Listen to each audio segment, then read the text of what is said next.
أهلا وسهلا ومرحبا بكم أعزائي المشاهدين. اليوم سنتحدث عن القمة بين المنتخب الإنجليزي والمنتخب السلوفاكي، لكن قبل ذلك لا تنسوا الاشتراك في القناة. مباراة كبيرة بين عملاقين، مباراة أحرج فيها المنتخب السلوفاكي المنتخب الإنجليزي وسجل عليه هدف في الشوط الأول، وانتهى على إثره الشوط الأول بهدف لصفر عن لفريق السلوفاكي. وكبر الضغط على المنتخب الإنجليزي لأنه مطالب بالتعادل، وكثر الضغط حتى أن اللاعبين ليسوا في أتم الجاهزية. والمنتخب الإنجليزي حقيقة مثل المنتخب الإيطالي لم يعطي أي بوادر على أنه منتخب قوي ومنتخب قادر على أن يمشي أو يذهب بعيدا في هذه المسابقة. المنتخب الإنجليزي يتوفر على مجموعة من اللاعبين بإمكانيات كبيرة ينشطون في أكبر الدوريات الكبرى، الدوري الإسباني، الدوري الإنجليزي، الدوري الألماني وغيرهم من الدوريات، لكنهم لم يعطوا تلك الصورة التي يتمناها عشاق المنتخب الإنجليزي. مباراة انتهت بفوز دراماتيكي للمنتخب الإنجليزي في الأشواط الإضافية، لكن قبل أن نصل إلى الأشواط الإضافية وفي الدقائق الأخيرة سجل الهدف التعادل عن طريق النجم والأسطورة بيلينغهام. هذا النجم الذي يمتلك شخصية حقيقة قيادية، شخصية لا تعرف الاستسلام حتى في اللحظات الأخيرة. كان هو نجم المقابل بامتياز وسجل هدف رائع ورائع جدا. قال المنتخب الإنجليزي ليتعادل، ثم بعد ذلك ذهب المنتخب الإنجليزي إلى الأشواط الإضافية وسجل هاري كين الهدف برأسية كالعادة، وتأهل المنتخب الإنجليزي.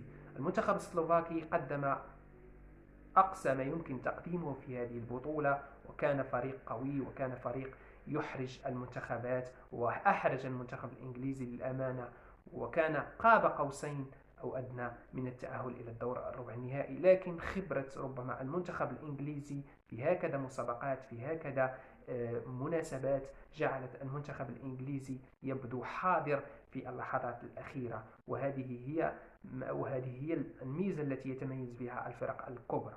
المنتخب الإنجليزي ربما تدارك الموقف وتأهل إلى الدور الربع النهائي، لكن ستنتظره مقابلة قوية أمام المنتخب السويسري، منتخب منظم، منتخب كبير، منتخب يتطور سنة بعد سنة، بطولة بعد بطولة، وبين ذلك، وكان ند لند ضد المنتخب الإيطالي وأحرجه وأقصى حامل اللقب.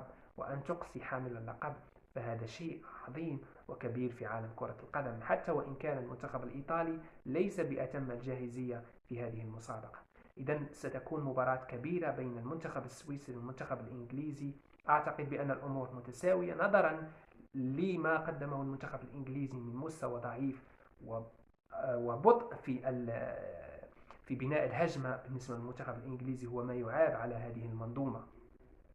لا أعلم ما السبب الذي جعل اللاعبين يتراجعون على المستوى البدني وعلى المستوى التكتيكي والفني. ربما يقال أن المنتخب الإنجليزي يعاني لأن الدوري الإنجليزي يعرف كثرة المباريات ونسق عالي على مستوى المباريات، وبالتالي اللاعبين يتأثرون إثر هذا الأمر. ولكن أعتقد بأن الأمور مختلفة تماما في اليورو. يجب على المنتخب الإنجليزي أن يعود ويدافع حتى آخر رمق، وإذا ما أراد أن يفوز باليورو التي لم يفوز بها لحد الساعة، منتخب كبير بقيمة المنتخب الإنجليزي لم يفوز باليورو حتى هذه الساعة، فهذا أمر يثير بعض الشكوك حول ماذا يحدث في المنتخب الإنجليزي حتى هذه اللحظة. ليس هنالك ألقاب على المستوى الأوروبي. سنرى كيف ستجري الأمور أمام المنتخب السويسري. هل هنالك ردة فعل من المنتخب الإنجليزي، أم أن المنتخب السويسري سيستطيع أن يقصي وصيف البطولة بعدما أقصى حامل اللقب؟